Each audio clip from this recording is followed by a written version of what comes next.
The first time I visited Europe, I had no idea what to expect. Well, that's kind of a lie. I did have some semblance of an expectation for what Europe would be like. You see, growing up, I had been led to believe, I had been conditioned to believe that the United States of America was unequivocally the greatest country on earth, and every other country was vying for second place. And every European country was no exception to that rule. So when I booked my flight from LAX, Los Angeles, to Valencia, Spain, a city that I had never even heard of prior to my girlfriend moving there, I fully expected Valencia to be a drastic downgrade from LA and the rest of the US as a whole. And then I actually landed. And when I landed in Valencia, it was nighttime, so I couldn't really see much of the city from the plane. But as soon as I got in the taxi and started heading over to Senator Park Central Hotel, I knew immediately that everything that I had been taught to believe about other countries was completely and utterly wrong. Some of the first few things I noticed being in Valencia were, first of all, the infrastructure. The infrastructure immediately stood out to me. I remember being in that taxi, and again, it's nighttime, so I can't see very much, but being in that taxi, taking that probably 20-ish to maybe 30-minute drive to the hotel, and not feeling any potholes along the way. And I remember thinking, wow, that's pretty interesting, because there is nowhere that I've been to in the US that is devoid of potholes. So I'm thinking, okay, Spain, or at least this place, this stretch of road in this particular city in Europe, doesn't seem to have any potholes. That's interesting. And I also noticed that the lines in the road were more clear. And the next day I woke up and I walked outside and I realized, wow, all of the infrastructure is better. They have dedicated bike lanes. They have this whole bike share system in that particular city. The buildings seem like they're more well maintained. And just all of the infrastructure in general, even down to the parks, they all looked better than what I was accustomed to seeing in the US. And not only that, but the urban planning was better. You see, there's no point in having bike lanes if they don't actually take you anywhere. In the US, in a lot of cities, especially the city that I grew up in, the DFW area, you can put bike lanes there, but because everything is so spread out, you can't really get anywhere with those bike lanes. So I remember being utterly surprised by the urban planning there. And this was before I found out about not just bikes and the automotive companies lobbying the politicians to implement zoning laws to prevent this more dense urban environment that's bikeable and walkable and accessible by public transit. But we'll talk more about that later. I also noticed that the safety was on a different level. I remember, again, it was nighttime when I arrived, and my girlfriend was walking to meet me at the hotel, and I was absolutely petrified because back home, especially in a place like LA, you don't walk alone as a woman at night like that. You just don't do that. It's not in your best interest.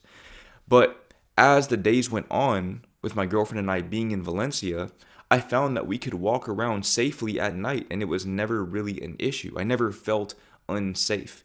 In part because there were always more people there, but also because I knew that the threat of gun violence or violence in general was exceedingly slim.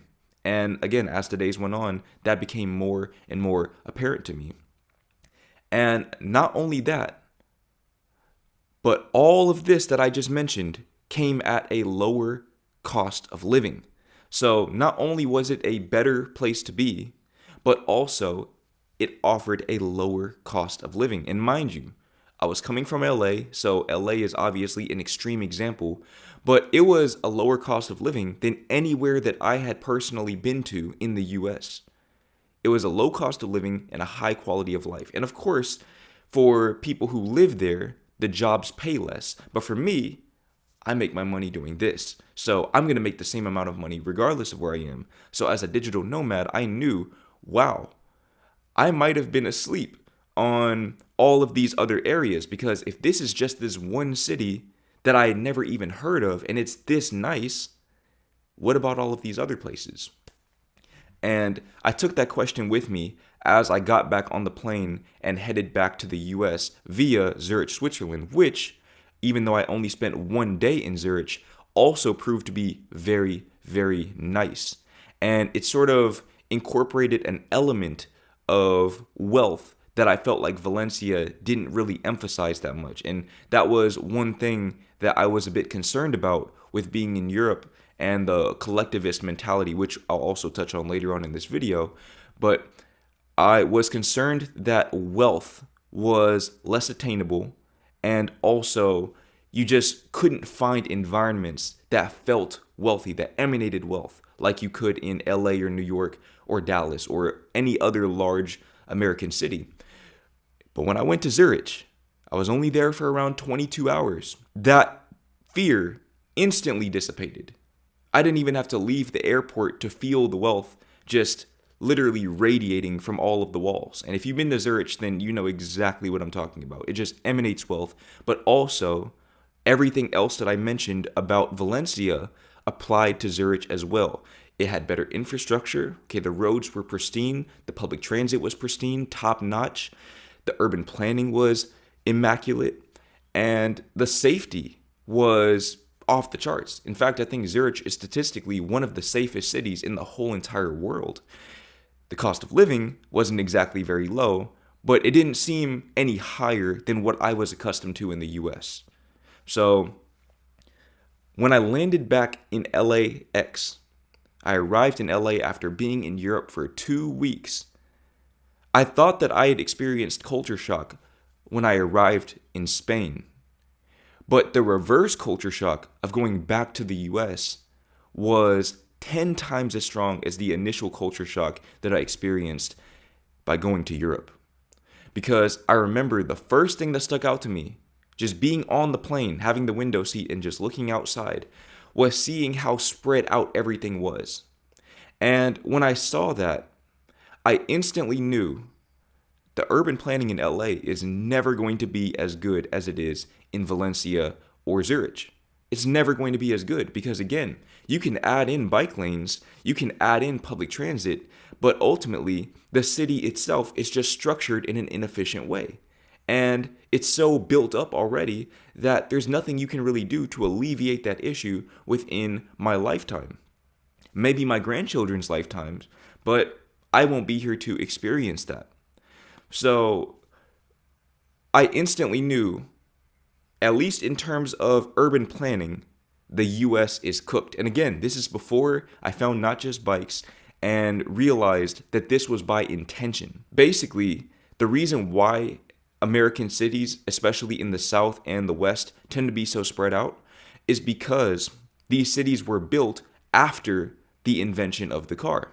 And listen, I'm not one of those people who is completely averse to cars. I like cars. And honestly, as a car guy, I feel like Europe provides a better driving experience than the US because, again, the infrastructure, the roads are better. But that's a different discussion for a different day. Aside from realizing that the urban planning would never be as good in LA as it was in Valencia, which in many ways, when you consider the palm trees and the weather and the beach, Valencia felt like an alternate reality version of LA. So arriving back in LA was very strange for me psychologically because it almost felt like I was stepping into a dystopian version of Valencia, Spain, where not only was the urban planning just a complete afterthought, but also because of the very high cost of living and the overall individualist, every man for himself mentality that I will touch on here in a second,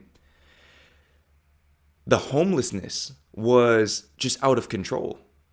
And it was only then that I realized, being in Valencia, I had only seen maybe 3 or 4 homeless people in those 2 weeks. On the bus ride back from LAX to Van Nuys, which is in the north part of LA, it was maybe an hour of a bus ride, I saw more homeless encampments than I saw in my 2 weeks in Valencia. And I don't think I saw any homeless people in Switzerland. So imagine in 1 hour, I've already seen probably 10 or 20 times as many homeless people, because I'm seeing whole encampments on the side of the road with tents just set up everywhere than I did in Europe.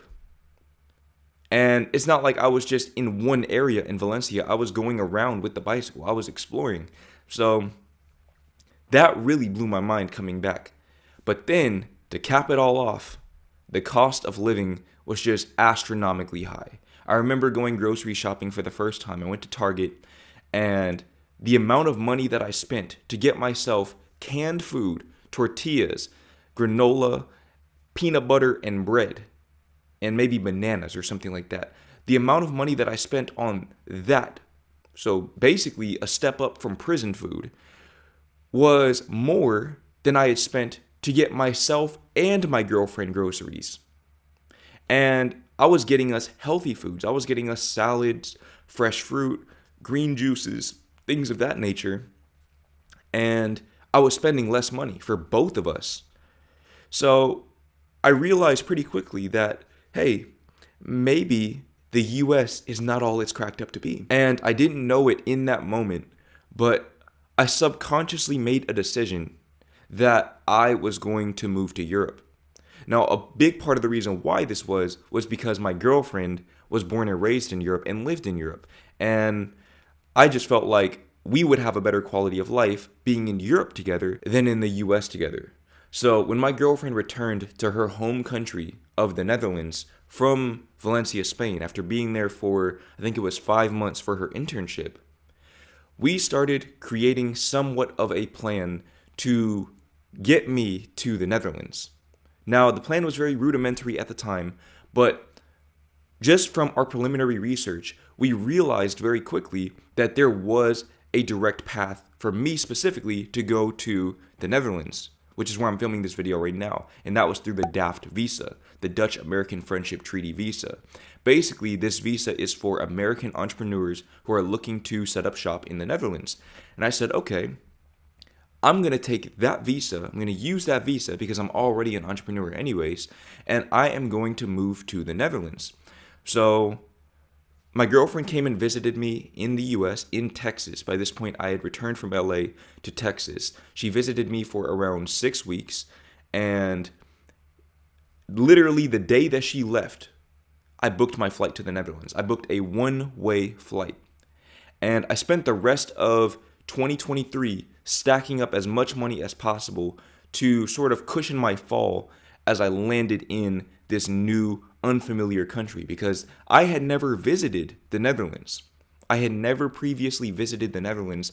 All I knew about the Netherlands was what she told me about it and what I saw other people say about it online. So people like Not Just Bikes, for example, because when I arrived back in the US, I was curious to see why the urban planning was the way it was. And what I realized from watching Not Just Bikes amongst other people was that, again, the automotive companies had essentially lobbied politicians to pass legislation that prevented mixed use zoning. So in Europe, the way that things are structured, you're always within walking or biking distance of the things that you need. Something like a food desert is pretty much non-existent out here, at least as far as I have seen, especially here in the Netherlands. I have never seen a scenario where you are far removed from all of your basic necessities. I am in a very small Dutch town, a town of about 12,000 people,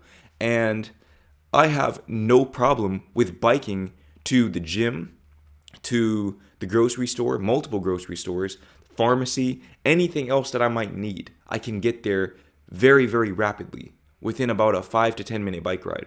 And that's being in this small Dutch town. Whereas back home in LA or in Dallas, these are very big cities with over 1 million people each. And you can't really bike to these kinds of places because the infrastructure just doesn't exist. And the layout is not conducive to that infrastructure, even if people decided to build it. So again, now I'm hip to the fact that, hey, we're basically being scammed. We're living in the shadow of corruption. And I didn't like that feeling. I didn't like the feeling of having to make car payments simply because of corruption. So again, I booked my flight to the Netherlands. This was around August of 2023, and I booked the flight for January 2024. I spent the rest of the year stacking up my money, got around maybe 15,000, 18,000, something like that saved up, and I flew one way to the Netherlands. And I remember being on the plane in the window seat once again. And as we were descending into Schiphol, I don't know if I said that correctly, but the airport in Amsterdam, the first thing I noticed was, wow, from up here at least, the infrastructure looks even better than it did in Spain. And maybe even better than it did in Switzerland. Maybe. Big, big, big maybe on that. But once my girlfriend's family picked me up from the airport and we started driving from Amsterdam to where they lived in Noord-Brabant, which was around an hour, maybe an hour and a half away, I realized, wow, the roads here are even nicer than they were in Spain. And basically, everything is kind of a step up, just infrastructure wise, compared to Spain. Because the Netherlands is kind of a more developed or advanced country. Not saying it's better, it's just more developed and more advanced. So I was like, wow, this is absolutely amazing. And as the months went on, what I realized was the Netherlands provides an unequivocally better lifestyle than the US. I had it backwards growing up, and many Americans have it backwards as well. A lot of Americans, most Americans, can't even point the Netherlands out on a map. And yet this country, this small country, provides a much better quality of life than the US.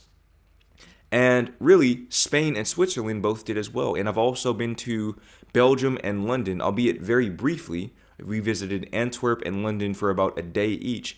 And I would say that just by the metrics that I've listed throughout this video, so safety, infrastructure, urban planning, these countries, these cities, at least in those countries, Antwerp and London, also provide a higher quality of life than anything I've seen in the US.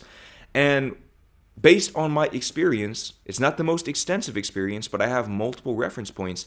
I am comfortable now in saying that Europe provides a higher quality of life than America.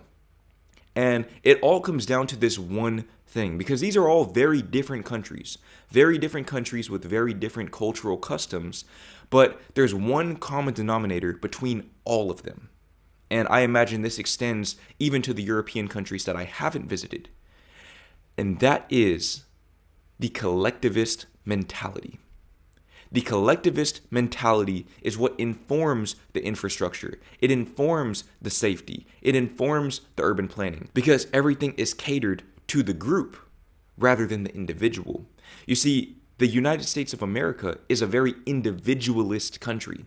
I'm not saying it's the only individualist country, but it might be the most individualist country. Rugged individualism, so to speak. That is not just an empty stereotype. It's true. In fact, I would regard myself even as an individualist in many ways, because you have to be an individualist to not only decide to be an entrepreneur and talk to a camera for a living, go against the beaten path in that regard, but also to take your entrepreneurial venture and move it to a country that you've literally never visited, nor has anyone else in your immediate sphere ever visited either. That none of them could point out on a map, that none of them even know what language they speak in that country. You have to be an individualist to operate the way that I do. However, at the same time, having now lived in the Netherlands for 14 months, I've come to realize that collectivism and individualism are not mutually exclusive. And what do I mean by that? Well, basically, collectivism, in my eyes, once meant conformity. I always thought of collectivism as this societal need to conform, to follow the beaten path, to do what everyone else does. In fact, in the Netherlands, they have this saying, "do normaal."